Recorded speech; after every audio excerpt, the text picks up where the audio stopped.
Cet épisode, il va être au calme. Au calme.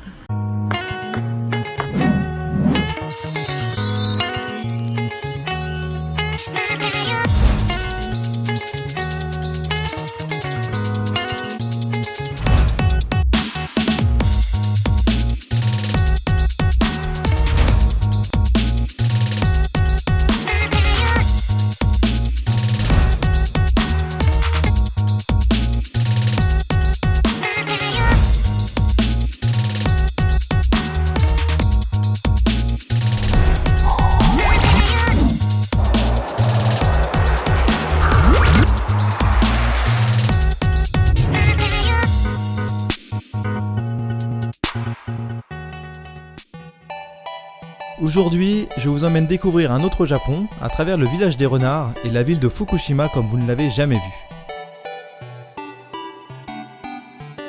Bonjour à tous, alors là je suis avec Kazu et on va partir à l'aventure tous les deux dans un endroit qui va vraiment vous plaire, vous allez voir. Avec mon ami Kazu, on a décidé de partir à l'aventure le temps d'une journée pour découvrir un Japon différent de ce qu'on a l'habitude de voir. On est donc allé dans la région du Tohoku, qui est tristement célèbre depuis mars 2011. On arrive au Shinkansen, petit déj sucré, vous pouvez voir. On en a pour environ 1h40. Notre première étape était la ville de Shiroishizao, dans la préfecture de Miyagi, en pleine campagne japonaise. Alors on est ici à Shiroishizao, c'est une station juste après Fukushima, à 5 minutes en Shinkansen. Comme il n'y avait rien aux alentours, on a décidé de partir se balader en voiture.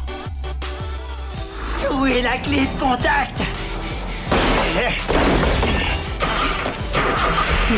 Allez les mecs, venez, on va se balader. Il l'a démarré. Est-ce que c'est normal de savoir chourer les bagnoles? Direction Kitsunemura, le fameux village des renards qui se situe à 30 minutes de la gare, perdu en plein milieu des montagnes de Zao. Ces montagnes sont très célèbres pour le ski, mais aussi pour leurs mystérieux lacs formés dans des cratères volcaniques. Plus on monte, et plus la température chute, avec de plus en plus de neige. Bon, ça change du temps de Tokyo. À Tokyo en ce moment il y a les cerisiers là, et là il neige. Après une quinzaine de kilomètres, on arrive alors à Kitsunemura, le village des renards. Alors qu'on s'attendait à un véritable village peuplé de renards, comme Nara avec les chikas ou Okunoshima avec les lapins, c'était en fait une sorte de parc payant. On nous explique d'ailleurs à l'entrée qu'il ne faut surtout pas rester mobile près d'un renard, sinon on s'expose à de grands dangers. Tu t'arrêtes, les renards viennent et ils vont faire pipi ou ils vont Accrocher, ouais, te mordre ou te pisser dessus. C'est très impoli, bande d'imbéciles. J'y crois pas, mais où est-ce que vous avez été élevés? Bon, il faut pas qu'on s'arrête parce que sinon on se fait pisser dessus par les renards. Armé de ce précieux conseil, on pouvait pénétrer dans le fameux village des renards.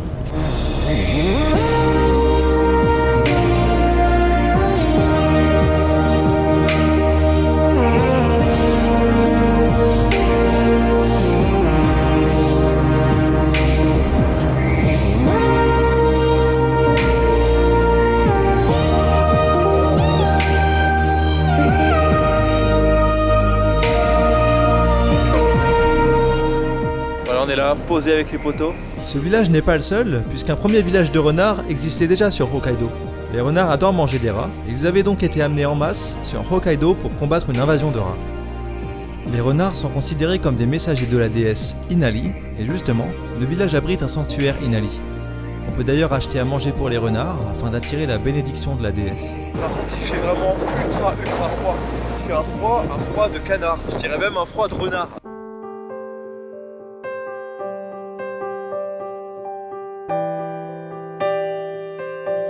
Je vous demande pardon. Je suis vraiment désolé. Quelle superbe prosternation! Impressionnant. J'étais très heureux de venir à Kitsunemura car, en plus d'être magnifique, ces animaux ont une image particulière dans la mythologie japonaise car très ambiguë. Kazu, c'est vrai que les renards, ils sont mal vus au Japon? C'est vrai, dans l'histoire, il y a des renards. En japonais, Kitsune signifie renard, mais désigne aussi un yokai, un être surnaturel. On en distingue deux types, les Zenko, des renards célestes bienveillants, et les Yako, des esprits démoniaques. Les kitsune ont plusieurs queues et peuvent en avoir jusqu'à 9 pour les plus puissants. Les kitsune peuvent prendre une forme humaine et ainsi tromper leurs victimes. Dans le Japon médiéval, on pensait que n'importe quelle femme seule rencontrée au crépuscule ou dans la nuit pouvait être un renard. Il existe d'ailleurs un jeu traditionnel appelé Kitsuneken qui rappelle le pouvoir du kitsune sur les hommes. C'est le même principe que le pierre-papier-ciseaux, mais avec un renard, un chasseur et le chef du village. Le chef bat le chasseur tire sur le renard et le renard ensorcelle le chef.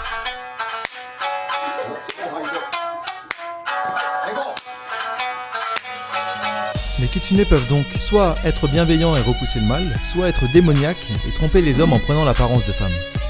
Tu es la vraie forme du démon renard à 9 queues, à vous. Je reconnais ce rire machiavélique. Tu t'es déguisé en femme pour essayer de me duper. Espèce de nid de faire des films pour ça de balle. Désolée, j'ai pas pu m'en empêcher. Il y a plus de 100 renards dans le parc qui leur offrent quand même pas mal d'espace, mais il y a malheureusement certains renards qui sont mal en point et d'autres qui sont en cage. Mais les gérants nous ont expliqué qu'il s'agissait des renards malades ou enceintes et que c'était mieux de les protéger ainsi. Il y en a plein qui ont un œil pas bien, un œil cassé ou qui boitent, qui sont pas bien et là franchement ça par contre je valide pas du tout. J'espère qu'ils s'occupent bien d'eux quand même. Je ne sais pas trop si c'est un endroit qui convient vraiment aux renards, mais les propriétaires sont passionnés et on voit qu'ils aiment sincèrement leurs renards. Bon, en plus de l'endroit avec les renards, on a aussi un endroit avec que des petits lapins. À Kitsunemura, on trouve aussi un mini-parc avec des lapins et d'autres animaux improbables comme des chèvres, avant de terminer par une boutique de souvenirs. Voilà, enfant au chaud, bah là on est à la fin du parcours, bah c'est une boutique. Vous y trouverez plein de souvenirs mignons en rapport avec les renards, ou pas. Tu veux pêcher? Mais oui, tout à fait normal, c'est tout à fait normal de trouver ça ici. On est au village des renards, on a une canne à pêche et avec des poissons de merde. Un renard aime des poissons. Ouais, ouais, d'accord. Et ça, des dinosaures, tu vas me dire que les renards ils aiment les dinosaures? Voilà, il est quasiment 13h. Ça a pris beaucoup moins de temps que ce que je pensais, hein. Ça a été quand même assez rapide. Hein. On va les manger peut-être. Ouais. Voilà, il est 1h moins le quart. Du renard? Ouais. Ouais, bien sûr. Cette première étape nous a donné faim et on a donc cherché un restaurant. Dans n'importe quelle grande ville au Japon, manger est la chose la plus facile à faire, quelle que soit l'heure et le budget. Mais ici, en pleine campagne, impossible de trouver le moindre restaurant. Mais le saké, je suis vraiment affamée, moi. J'en ai vraiment plein le cul de t'entendre toujours te plaindre comme ça. Oh, ça va, je t'y verrai, toi. Ça fait des lustres que j'ai rien bouffé et j'ai trop la dalle. Eh ben écoute, c'est simple, t'as qu'à sucer ton poing. Ouf.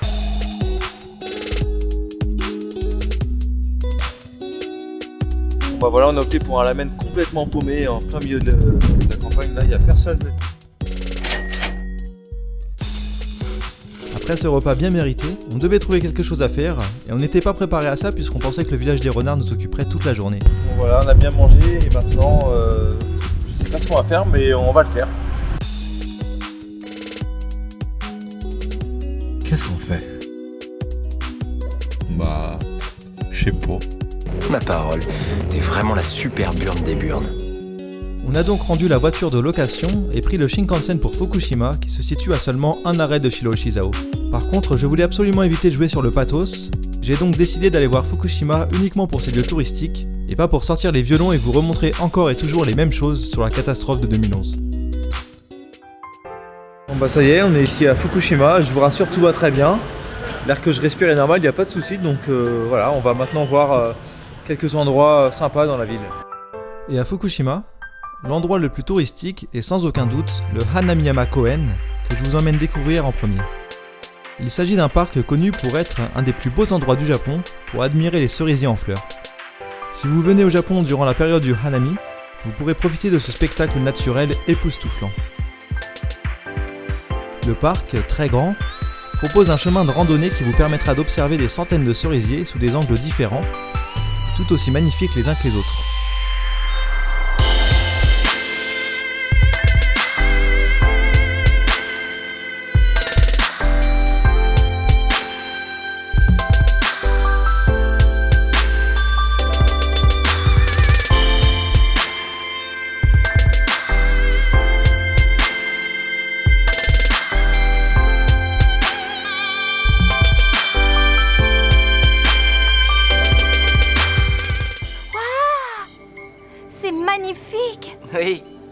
C'est impressionnant, non? Mon grand-père dit toujours qu'il n'y a pas deux arbres identiques, comme les gens.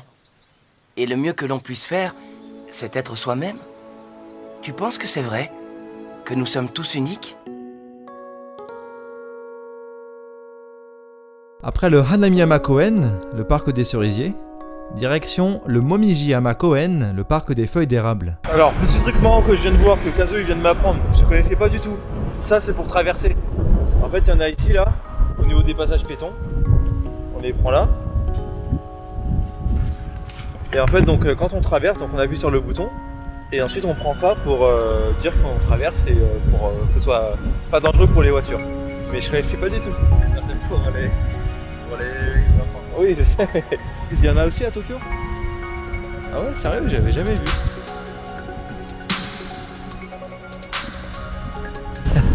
Et là, t'as pas pris le petit drapeau là? Alors ici, on est au Momijiyama Koen. Comme son nom l'indique, Momiji en fait, c'est les feuilles d'érable. Donc c'est un parc à visiter en fait à l'automne. Au Japon, les deux grands temps forts pour admirer les arbres sont le printemps, avec le hanami, c'est-à-dire la floraison des cerisiers, mais aussi l'automne, avec la période du koyo, c'est-à-dire le changement de couleur des feuilles d'érable. C'est complètement désert, il n'y a personne.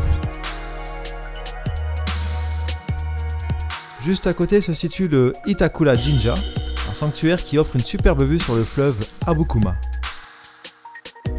Alors là pour le coup ici c'est vraiment pas mal du tout, hein.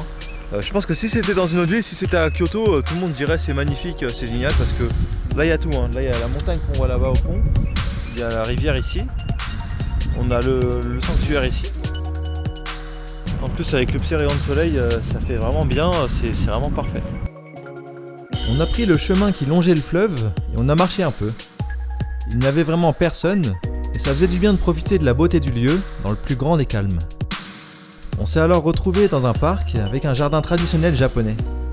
Je sais pas du tout ce que c'est comme parc, mais c'est très reposant. Ça fait un bien fou. Ça fait vraiment énormément bien. Juste à côté, une grande maison isolée nous a intrigués. Je pense que c'est chez quelqu'un.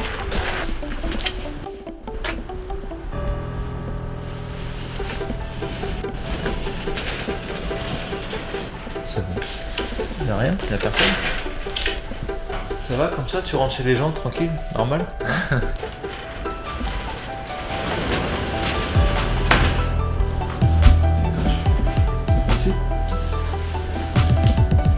Il y a du monde quand même là ou... Ouais, il y a des chaussures. On a avancé dans cette maison mystérieuse qui possédait un nombre incalculable de pièces, comme un labyrinthe, et on n'y a pas croisé une seule personne. Cette maison était en fait celle de l'ancien directeur de la Banque du Japon et date de 1927. C'est une maison immense et luxueuse qui donne vue sur le jardin traditionnel japonais.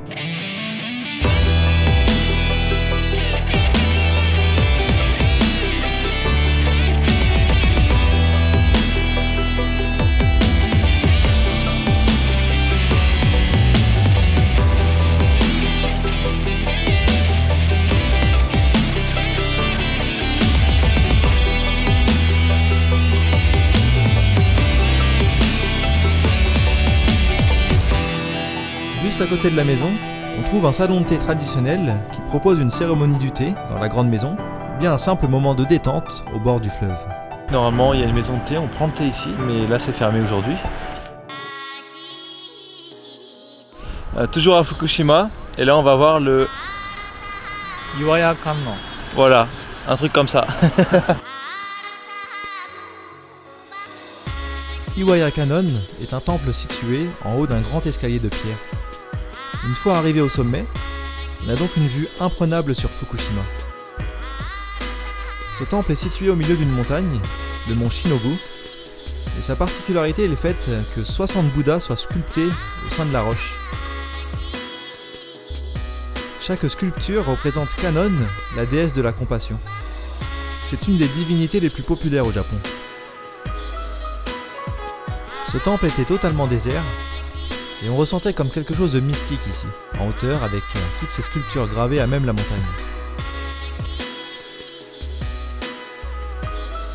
On est resté là pendant un long moment, comme absorbé par ces vestiges historiques semblait abandonné et là juste pour nous.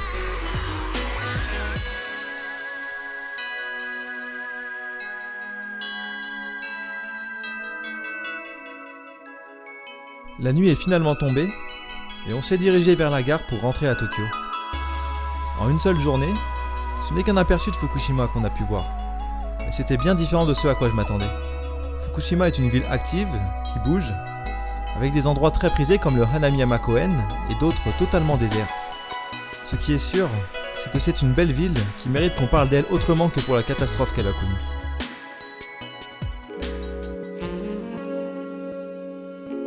Pour cet épisode, je vous propose de rencontrer Mutsumi, une japonaise que vous reverrez régulièrement au cours de la saison 3.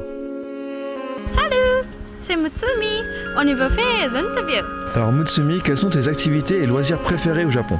友達と飲みに出たりとか、飲みに行くときは、居酒屋で、その後多分カラオケに行くのね。でカラオケがやっぱみんな好きだと思う、日本は。Quels sont les clichés que tu détestes le plus à propos du Japon? 日本の女性は男性に何でもしてあげる。日本では、男尊女卑。例えば私がイギリスに住んでたことがあって、でちょっと歩きにくい靴は履いてたから、友達の男の子よりゆっくり歩いてたのね。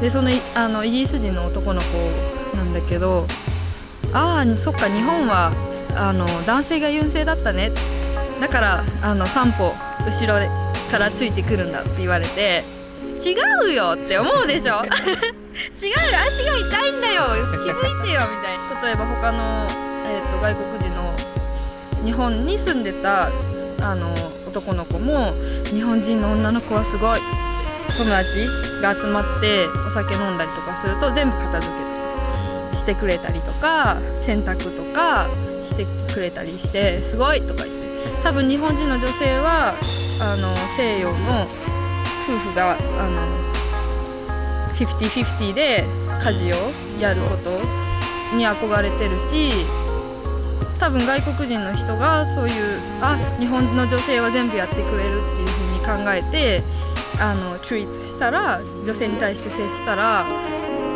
多分好きじゃないと思う、それは。Si tu devais donner un conseil à un Français qui prépare son voyage au Japon, qu'est-ce que tu lui dirais? 少し勉強してから来た方がいいと思う。日本語も少しでもいいから喋れるようになって、例えば外国の人が、Please っていうよりシブプレイの方がフランスの人も、日本でもお願いします、ありがとうございます、最低限その言葉があると多分いいと思う。若い人はクラブに行くと思うけど、失礼がないよ女性にクラブに行ったりするときに、私もたまに本当に失礼な外国の人がお尻タッチして、本当にもう殴りたい殴るよ、日本人の女の子も殴るよAlors maintenant une question un peu délicate mais qui intéresse pas mal de Français, c'est l'amour et la sexualité au Japon. 多分日本の恋愛も結婚もフランスの結婚恋愛とそんなに変わらないと思う。お互い好きで結婚する、お互い好きで付き合う。確かにサラリーマンが日本の社会でたくさん働いてて、疲れてて、で、セックスライフが少し少ないのは事実かもしれないけど、でもそれも多分家庭によるし、セックスレスちょっと問題だけど多くはないとは。Est-ce que les Japonais parlent justement de sexe entre eux? Parce qu'on a l'impression que ils sont très timides et ils n'osent pas aborder ce sujet. Qu'est-ce que tu peux nous dire? それも多分フランスと一緒で、そういうこと喋るのが恥ずかしい人もいるし、そういうことばっかり喋ってる人もいるし私と私の友達、女の子で集まると結構彼氏がみんないたりするとそういう話題が多いかもしれないあと居酒屋行って飲んだりするとね一緒でしょ、どこもMerci Mutsumi, fin de l'interview, donc je te dis à bientôt. Merci, à bientôt. Pour ce mot de la fin, un mot qui vous aidera à surmonter toutes les épreuves de la vie. それも人生セラビ